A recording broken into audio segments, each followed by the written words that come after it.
Good evening, dear friends. Welcome to class 10th English. Dear student, I'm not able to record the videos properly I'm not able to post the videos on the net properly because of some due to some reason. As those who know me personally, they are already familiar with the situation which I am facing, that my grandmother passed away recently, and due to this only I'm not able to take your classes, and or I'm not able to post my videos on my channel, which is the World of Maps by JKC and NC, for few more days. Okay, uh, but today I am posting the video. I am recording the video of your class 10th English. Okay, and the topic is the Bholi. This is the story, the Bholi. Okay, now introduction. In this article, in this chapter, we will be knowing about the summary Bholi. Bholi is a work by Khwaja Ahmad Abbas, or well known K.L. Abbas. He was an Indian film director, screenwriter, novelist, and journalist. He did his work in Urdu, Hindi, and English languages. This story is about a girl, Bholi, who had fallen off a cot in the head. Thus, some part of her brain was damaged and she remained a backward child. Everyone started making fun of her. However, her life changed when she started going to school. A kind hearted teacher encouraged her and overcome her problems of STEM. Moreover, when she was asked to marriage in the exchange of the dowry, she refused. She said that she would not marry a greedy person. On the contrary, she will serve her parents in their old age and teach in the same school where she learned so many good things. It's time for the summary. This story is about a girl भोली जिनका real name था सुलेखा. ठीक है, भोली is the character's name, but the real name is the Sulekha. She suffered from some brain damage and thus used to stem. Moreover, she suffered from a disease of a smallpox and left the pockmarks on her face. Yes dear student, small pox जिसे हम measles भी बोल सकते हैं, small pox है, छोटी माता भी जिसे बोलते हैं, उसके मार्क्स आपके चेहरे पर रह गए थे. तो उससे क्या होता है कि जैसे अपन कई बार फोड़ देते हैं तो दैट मीन्स द पोर्स जो रहते हैं वो काफ़ी बड़े हो जाते हैं. ठीक है, और वो मार्क्स जो फुटे रहते हैं, जो ऐसे होते हैं, वो वापस रिपेयर नहीं होते हैं. हाँ, रिपेयर अगर आप करना चाहें तो कुछ अमाउंट तक हो सकता है, but it is not cured. Okay, that marks, only those marks, not that small pox. This made her look अगली. और इसी ने उसके चेहरे पर जिस हिसाब से जो दाग बच गए थे, जो निशान रह गए थे, उसके कारण वो बहुत अगली दिख रही थी. Thus due to her dullness and ugly face people made her fun. Normal सी बात है, कोई आपका अनयूजुअल पर्सन आ जाए तो it's a tendency of nature, ये हमारा नेचर है, हम उसका मजाक बनाने लग जाते हैं. कई बार तो मैं खुद ही हंसी मजाक में बोल देते हैं कि अरे तू ये तो ऐसा है, ये तो वैसा है, but sometimes it may hurt you from the heart. Also, some people called her भोली. अब भोली वर्ड कैसे आया, आपने समझा? उसकी वजह से लोग उसको क्या बोलते हैं, अरे ये तो भोली है, अरे ये तो भोली है. दैट मीन्स कि ना समझ के फॉर्म में कहते हैं. और रियल नेम क्या था? Sulekha. As she remained a backward child. और जिसके कारण के बार बार चढ़ाते थे, और वो उसके कारण क्या हुआ कि वो बैकवर्ड चाइल्ड के तौर पे जानी गई. एंड द फादर, जो भोली के फादर थे रामलाल, जिनके 7 बच्चे थे, जिसमें से 3 लड़के थे और 4 लड़कियां थी, और भोली उसमें से यंगेस्ट डॉटर थी. जितनी भी डॉटर थी उनमें सबसे यंगेस्ट थी. All other were healthy and strong except the Bholi. They would also worry about her marriage. तो वो क्या थी कि एकदम कमज़ोर थी, कह सकते हैं ना, कमज़ोर है, अनहेल्दी है, माल न्यूट्रिट पर्सन है. और इसी की वजह से उसके फैमिली वालों को लगा कि हाँ, ये बीमार हैं तो हम इसके बारे में कुछ सोचें, अब इससे शादी कौन करेगा. जिनकी बेटियां होती हैं घर में, उनके ज़्यादा दिल में रहता है कि हम शादी कैसे करेंगे, ये तो इसकी तबीयत सही रहती नहीं है. काफ़ी चीज़ें हमारे दिमाग में बार बार आ जाता है.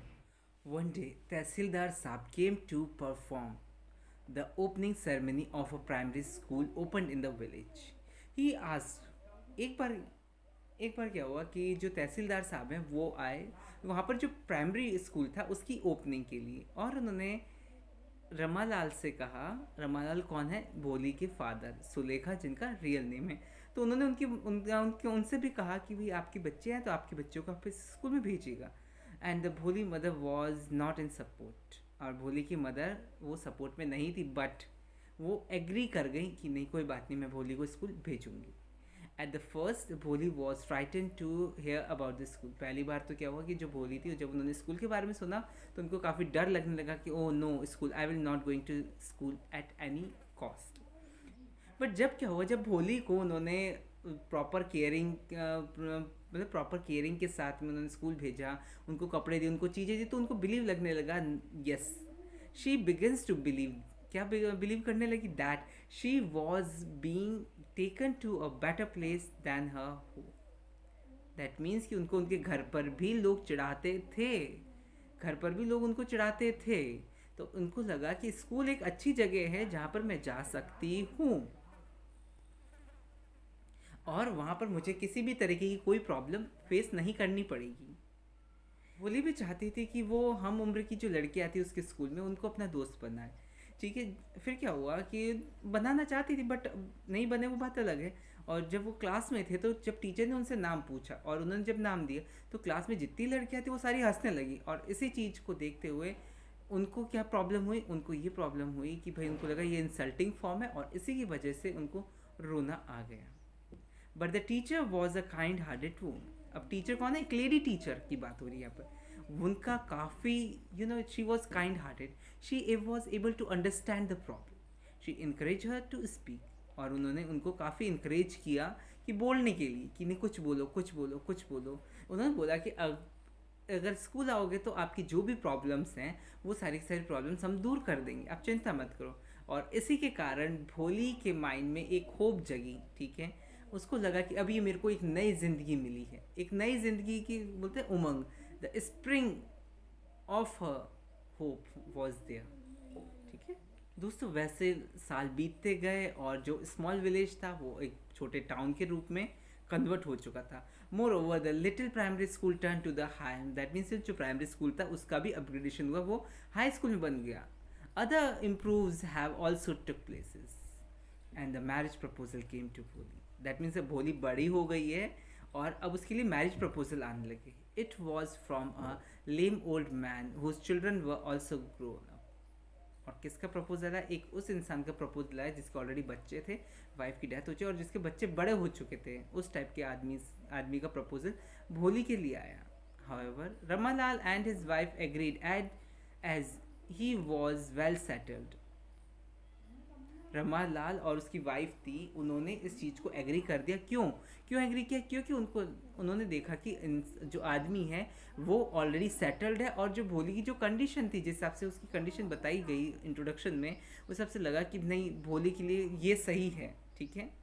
एंड डी स्टूडेंट, क्या होता है जब वो माला पहना, वरमाला सेरेमनी होती है, वरमाला सेरेमनी हो रही होती है, तो उस वक्त क्या हुआ कि कुछ एक लेडी आती है, वो भोली के चेहरे से वो हटा लेती है घूंघट, जो घूंघट लगा रहता है। And that man named as a Bishambar refuse to marry ugly girl.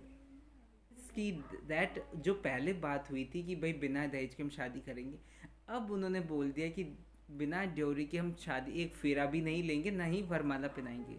And Ramlal tried to manage the amount, however Bholi ना भोली टुक स्टेप फॉरवर्ड, ठीक है, एंड शी रिफ्यूज, उन्होंने मना कर दिया कि मैं इस ग्रीडी पर्सन के साथ शादी नहीं करूँगी। What happened as she said these words, people start talking about something, back bitches, जो बातें होती हैं वैसी बात करने लग गए। And the groom turned back. The Bholi told her father that she would serve him and the mother in their old ages. Furthermore, she will teach in the same school from where she learned so many good things. This was the end of the story. And the concluding part is that we learned from the story that the proper support and emotional security can lead a child's development, proper development.